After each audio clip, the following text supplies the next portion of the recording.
바로 LG화학입니다. 근데 이게 LG화학이 오늘 보니까 증권사 리포트가 네. 과도한 하락이다. 좀 이렇게 좀 얘기를 하면서 전기차에 대한 그런 두려움이 있는 건 맞는데 그거 너무 두려움에 움츠려들었다. 그렇기 때문에 매수 의견에다가 66만 원 그대로 네. 목표 주가를 유지했거든요. 게다가 3분기도 긍정적으로 하셨는데 지금 31만 원에 5%입니다. 수익 중이세요? 네, 어제 수익은 중이지만 불안한 건 지울 수 없다라는 그렇죠. 거죠. 이제 그렇기 때문에 어느 정도까지 목표가를 생각하시는지는 솔직히 모르겠지만 66만 원의 목표가가 지금 제시되어 있는 상태에서 과연 어디까지 갈 수 있을지 알아보도록 하겠습니다. 자, 전문가님, LG화학입니다. 이 관련해서 어떠한 전망을 갖고 계십니까? 저는 보통 이제 다들 알고 계시겠지만 단기적인 관점으로 이제 종목을 좀 많이 보거든요. 그렇기 때문에 일단은 단기적인 관점에 대해서 한번 이제 좀 말씀을 드려보도록 하겠습니다.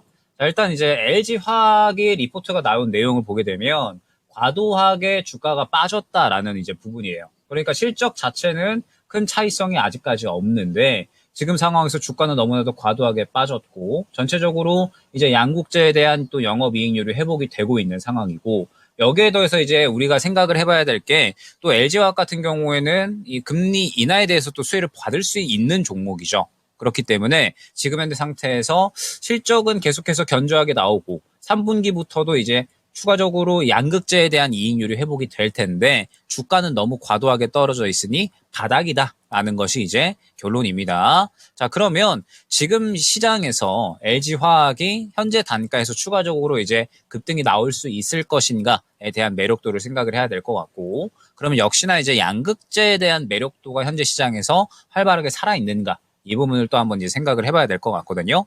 지금 에코프로 그룹주들과 포스코 그룹주들이 아직까지는 바닥권을 탈피하지 못하는 모습입니다. 더군다나 최근에는 시장이 또 한 차례 급락이 나오게 되면서 여전히 이제 이 바닥권을 계속해서 좀 움직이고 있는 그러한 상황이에요. 아마 다들 들으셨겠지만 지금 이 2차 전지 같은 경우에 양극재 같은 경우에는 그래도 바닥권을 지나가고 있다라는 이야기들은 상당히 많이 나오고 있습니다. 저는 중요한 부분이 결론적으로는 지금 시장은 성장성에 대해서 계속해서 주목을 하고 있기 때문에 또 눈에 찍히는 것들이 어느 정도는 나타나줘야 되지 않을까라고 생각을 하고 있어요. 그래서 이제 말씀을 드리는 부분이 무엇이냐. 최근에 이 시장에서 2차 전지 종목군들이 상당히 상승이 잘 나왔었죠. 이제 열폭주나 혹은 전기차 배터리 정보 공개 관련된 종목들.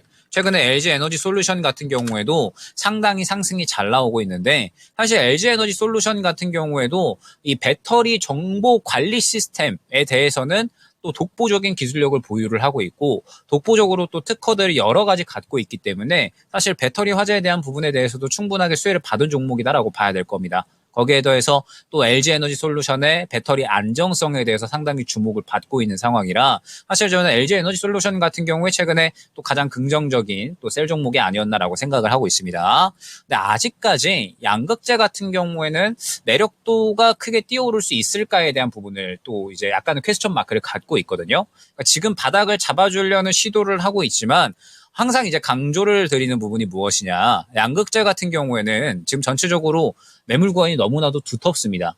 지금 10만 원 구간만 하더라도 눈에 띄는 매물 구간이 너무나도 두텁기 때문에 결론적으로 이 구간을 소화를 해줘야 결국에는 에코프로 그룹주나 포스코 그룹주 모두 다 올라갈 수 있는 거거든요.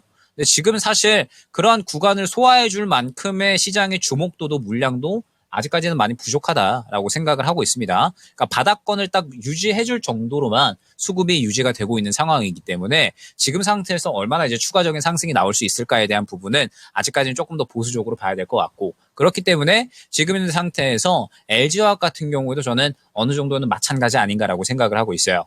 지금 최근에 바닥을 잡았다라는 그러니까 바닥권을 어느 정도 확보했다라는 이야기가 나오고 있기는 하지만 결론적으로는 이 본격적으로 또 시작이 될 수 있는 매물 구간을 강하게 뚫어줄 수 있을 것인가에 대한 부분을 생각을 해야 되거든요. 아직까지는 눈에 띄는 수급 자체가 크게 보이지 않고 있기 때문에 LG화학 같은 경우에는 현재 구간에서 오늘의 흐름을 보게 되면 61선의 구간에 막혀서 약간의 또 이제 조정이 나오는 모습을 확인을 할 수가 있죠. 그러면 이 61선 구간을 못 들어준다라고 했을 때 다시 한번 바닥으로 향해 갈 수 있다라는 가능성을 생각을 해주셔야 됩니다. 그렇기 때문에 일단 지금 현재 보유가가 31만 원이시잖아요. 그래서 약간의 이제 또 약수익권에 도달을 해 있으시기 때문에 저라면 이렇게 대응을 할 것 같습니다. 지금 60일선에 도달을 해 있는 상황이기 때문에 이 구간을 뚫어주면은 35만 원 구간까지 보시면 되는 거고요. 만약에 못 뚫어준다라고 하면 저라면 한 차례 일단은 수익을 챙기고 갈 것 같습니다.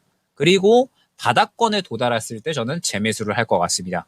그러니까 이 바닥권에 대한 매력도는 저는 확실하게 어느 정도는 있는 상황이다라고 생각을 하고 있거든요. 상승 원동력이 지금 부족한 상황이다라고 생각을 해주시면 될 것 같아요. 그렇기 때문에 지금 상태에서 바닥에 대한 매력도는 있지만 또 앞선 구간을 소화해줄 만큼의 매력도도 아직까지는 없다라고 하면 현재 구간을 뚫어주면은 35만 원 구간까지, 만약에 그렇지 않으면 약수익으로 정리를 해버린 다음에 다시 한번 또 저가에서 재매수를 해버리면 저는 또 쉽게 수익을 챙길 수 있지 않나라고 생각을 하고 있거든요.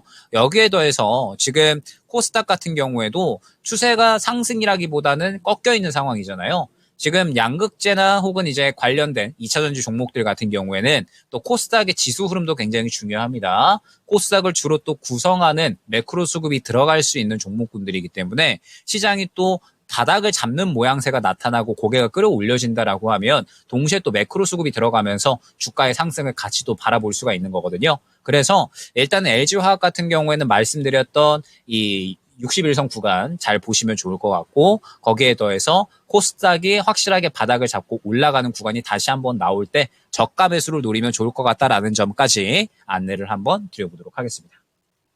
LG화학은 상승하려는데 힘이 부족합니다. 네. 그렇기 때문에 우선은 61선을 항상 이렇게 보면서 같이 대응을 하시면 좋겠고, 바닥에서 다시 올라올 때를 네. 노리는 것도 또 하나의 전략이라고 말씀해 주셨습니다.